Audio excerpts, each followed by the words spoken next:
बिस्मिल्लाहिर्रहमानिर्रहीम अस्सलामुअलैकुम। आज हम टॉपिक डिस्कस करेंगे जो डोसीमीटर और उसमें कंटेंट हमारे पास क्या है। सबसे पहले हमने देखना है कि डोसीमीटर क्या होता है। दूसरे नंबर पे हम पढ़ेंगे कि डोज कॉन्सेप्ट क्या होता है। तीसरे नंबर पे हम कंस्ट्रक्शन और वर्किंग जो है वो डोसीमीटर की पढ़ेंगे।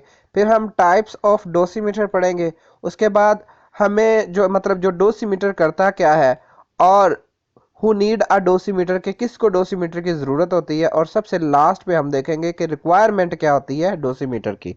सबसे पहले मेरी आपसे रिक्वेस्ट है कि अगर आपने अभी तक मेरा चैनल सब्सक्राइब नहीं किया तो प्लीज़ सब्सक्राइब माय चैनल और वीडियो को शुरू से लेकर लास्ट तक देखिएगा, क्योंकि डोसीमीटर जो है वो बहुत ही अहम टॉपिक है जब आप न्यूक्लियर केमिस्ट्री या फिजिकल केमिस्ट्री को जो है वो डिस्कस कर रहे हो।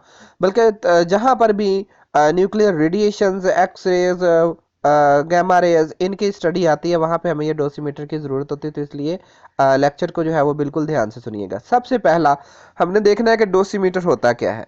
डोसीमीटर जो है ये एक इंस्ट्रूमेंट है जो कि मेजर करता है या मॉनिटर करता होता है कि डोज ऑफ रेडिएशन जैसा कि एक्स रेज और गामा रेज जो है, इसको हम कहते हैं डोसीमीटर। और प्रोसेस जो है वो हम क्या क्या कहलाते हैं, डोसीमीट्री कहलाता है। मतलब कि ऐसा इंस्ट्रूमेंट होता है जो कि सिर्फ और सिर्फ इतनी मेजरिंग करता है कि कितनी जो डोज ऑफ रेडिएशन है वो किसी भी ह्यूमन के ऊपर या किसी भी चीज के ऊपर या किसी भी स्पीशी के ऊपर जो है वो फॉल हुई है। और इस प्रोसेस को हम क्या कहते होते हैं, डोसीमीटर। यानी कि इसने सिर्फ और सिर्फ रेडिएशन को मेजर करना है कि कितनी रेडिएशन के कांटेक्ट में जो है वो ह्यूमन बॉडी आई हुई है। अब सबसे पहले डोज कॉन्सेप्ट को समझना बहुत जरूरी होता है। डोज कॉन्सेप्ट होता क्या है। डोजेस जो है वो हमारे पास तीन किस्म की होती हैं। सबसे पहले नंबर पे आती है एब्जॉर्ब डोज। अब एब्जॉर्ब डोज क्या होती है, ये अमाउंट ऑफ एनर्जी होती है जो कि डिपॉजिट होती है per unit mass in a substance जैसे कि ह्यूमन टिश्यू। यानी कि ये एब्जॉर्ब डोज उसे कहते हैं कि जितनी भी किस्म की रेडिएशन है जिसको हमारे जिस्म ने एब्जॉर्ब किया है, चाहे उसका नुकसान हुआ है या नहीं हुआ, यानी कि जितनी रेडिएशन के कांटेक्ट में हम आ रहे हैं वो हमारी बॉडी एब्जॉर्ब कर रही है, उस चीज को हम क्या कहेंगे कि ये एब्जॉर्ब डोज है। ठीक है।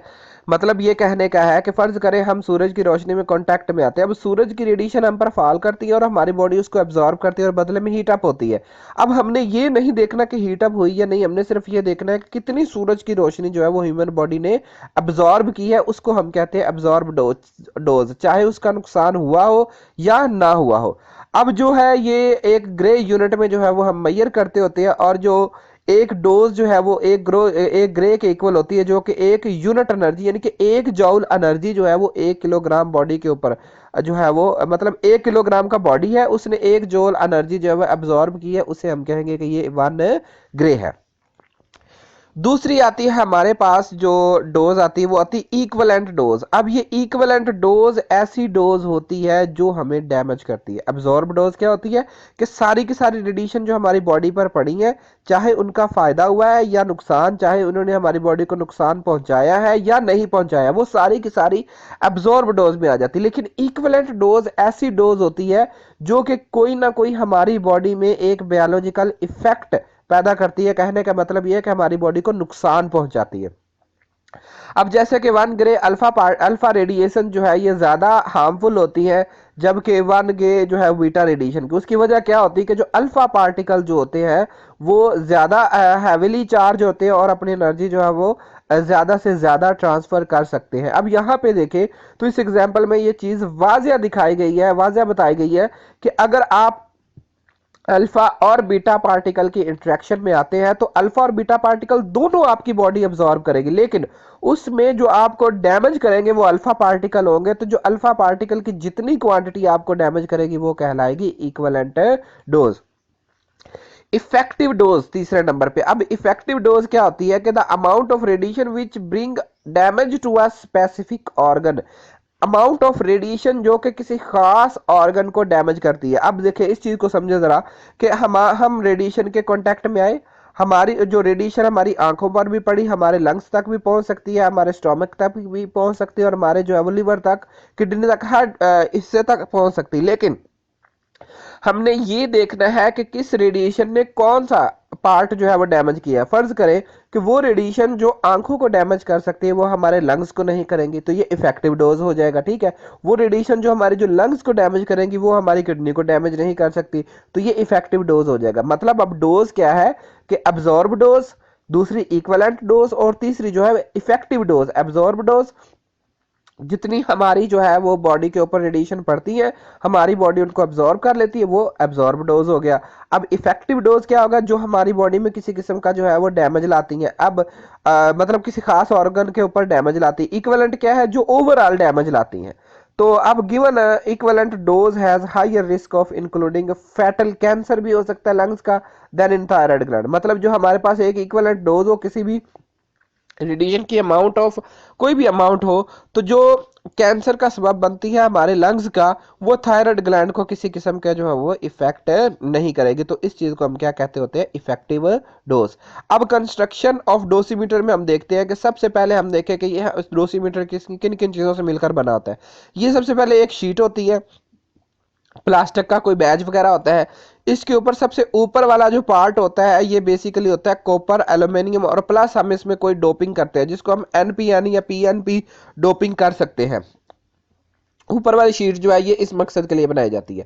अब यहाँ पर इस मेन काम जो है वो सारा इसी का होना है, क्योंकि इसी ने अल्फा बीटा गामा रेडिएशन को अब्जॉर्ब करना होता है। अब दूसरी जो शीट नीचे लगाते हैं वो हमारे पास एक प्लास्टिक शीट होती है जो कि पॉलीथीन की बनी होती है कि कुछ पार्टिकल जो है वो बहुत कम एनर्जी वाले होते हैं, जो किसी किस्म यानी कॉपर और एल्यूमिनियम के अलॉय को किसी किस्म का जो है वो इफेक्ट शो नहीं करते। तो उनको मेजर करने के लिए हम प्लास्टिक पॉली थीन की शीट यूज करते हैं। तीसरे नंबर पे जो हमारे पास इधर होती है वो आती है हमारे पास नेम प्लेट। इसमें यहाँ पे साइंटिस्ट का नेम या जो भी वर्कर जो है वो स्टडी कर रहा है उसका नेम लिखा होता है।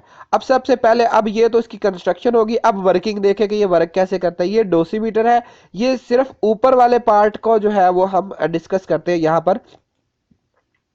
ये जो ऊपर वाला पार्ट है इसमें तीन किस्म की कंडीशन होगी। सबसे पहली जो होगी यहाँ पे हमारे पास वो होगी ग्राउंड स्टेट।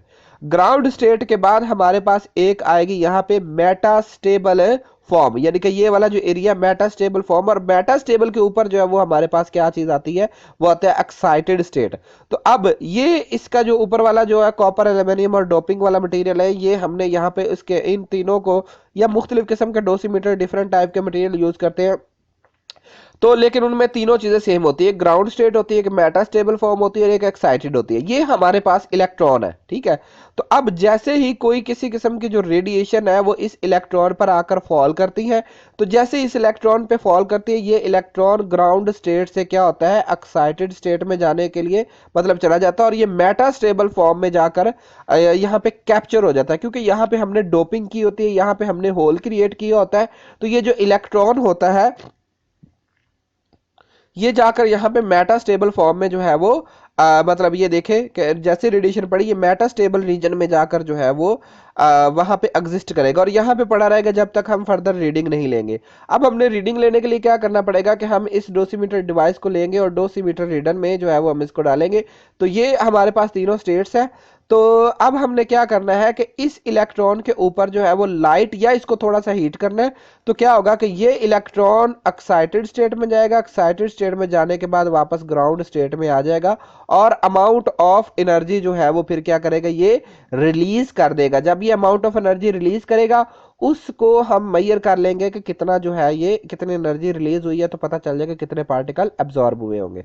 अब टाइप्स ऑफ डोसीमीटर, डोसीमीटर की टाइप्स जो है वो वर्किंग के प्रिंसिपल पे जो है वो डिफरेंट डिफरेंट है। सबकी वर्किंग सेम है लेकिन रीडिंग लेने का तरीका डिफरेंट है। सबसे पहले थर्मोल्यूमिनेसेंट डोसीमीटर आ जाते हैं। अब ये क्या करते हैं, ये सिंपली वर्किंग प्रिंसिपल बिल्कुल सेम है लेकिन इसमें थोड़ा सा फर्क होता है कि जो चिप होती है हम टीएलडी की रीडर की, वो हम एक टीएलडी रीडर में जो है वो इंट्रोड्यूस करवाते हैं, जो चिप होती है टीएलडी की। तो इस टीएलडी जो है वो रीडर में एक हीटर होता है, दूसरा फोटो मल्टीप्लायर ट्यूब होती है और तीसरा रिकॉर्ड होता है। तो जब ट्रैप्ड इलेक्ट्रॉन जो है वो मतलब जब हम इसको हीट अप करते हैं टीएलडी को, तो क्या होता है, जो ट्रैप्ड इलेक्ट्रॉन होता है वो वापस ग्राउंड स्टेट में आता है और फोटोन जो है वो विजिबल लाइट के जो है वो एमिट करता है। अब हमने क्या करना है कि जो amount of light emitted relative to temperature is called glow curve, कि जितनी अमाउंट ऑफ रेडिएशन खारिज होती है टेम्परेचर के हिसाब से उनको ग्लो कर्व कहते हैं। और इसी ग्लो कर्व को जो फिर बाद में एनालाइज किया जाता है ताकि हम पता चला सके कि कितनी डोज जो है वो अब्जॉर्ब हुई है।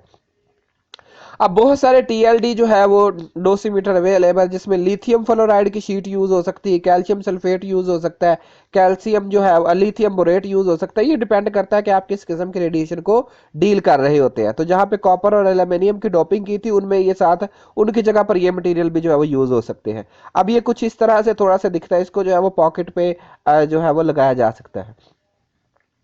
Optically stimulated luminescence dosimeter. अब ऑप्टिकली स्टिमुलेटेड ल्यूमिनेसेंस डोसीमीटर क्या होता है? इसका बिल्कुल वर्किंग प्रिंसिपल सेम है, लेकिन इसका थोड़ा सा जो है वो एडवांटेज होता है। वो उसकी वजह ये है कि ability to re read and a high sensitivity, यानी कि लो मिनिमम मेजरेबल डोज भी करता है। जबकि थर्मोल्यूमिनेसेंस जो डोसीमीटर था वो हाई वाला अकेला करता था, और उसमें से आप सिर्फ और सिर्फ एक बार ही रीडिंग ले सकते हैं, लेकिन इसमें दोबारा दोबारा आप रीडिंग ले सकते हैं। They are popular because of their favourable properties.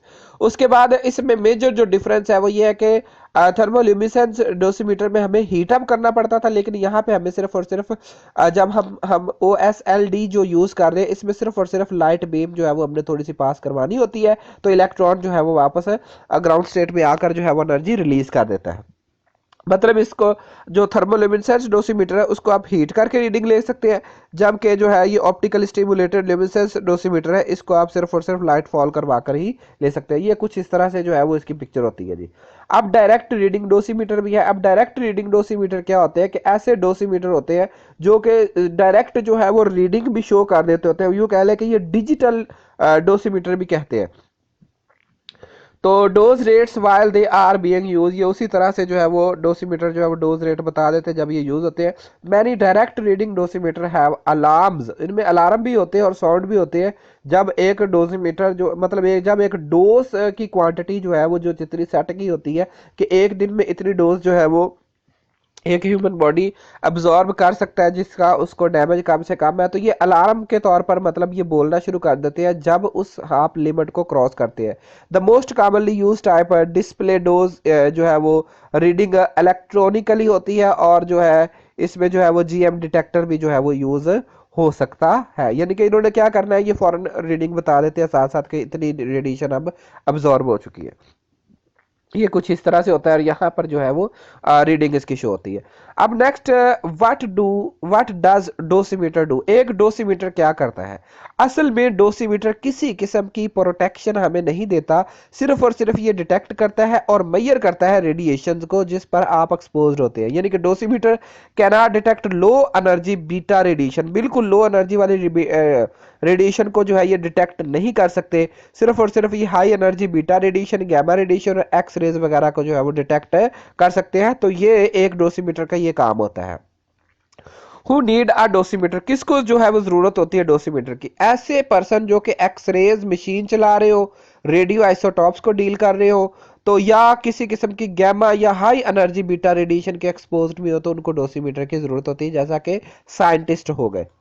इसी तरीके से रिक्वायरमेंट, अब किसी किस्म के डोसीमीटर की जरूरत नहीं होती अगर आप हाइड्रोजन का जो है वो ट्रिटियम पार्टिकल के साथ स्टडी कर रहे हो, कार्बन 14 के साथ कर रहे हो, फास्फोरस 33, इसी तरह सल्फर 35 और आयोडीन 125, इनके साथ आप डील कर रहे हो, तो आपको डोसीमीटर की जरूरत नहीं है, क्योंकि इनमें से बहुत ही कम एनर्जी वाली बीटा रेडिएशन खारिज होती है। लेकिन डोसीमीटर रिक्वायर्ड होता है जब आप क्रोमियम, आयोडीन और एक्सरेज को स्टडी कर रहे हो, क्योंकि इनमें से जो है वो हाई एनर्जी वाले पार्टिकल्स जो है वो अमिट होते हैं।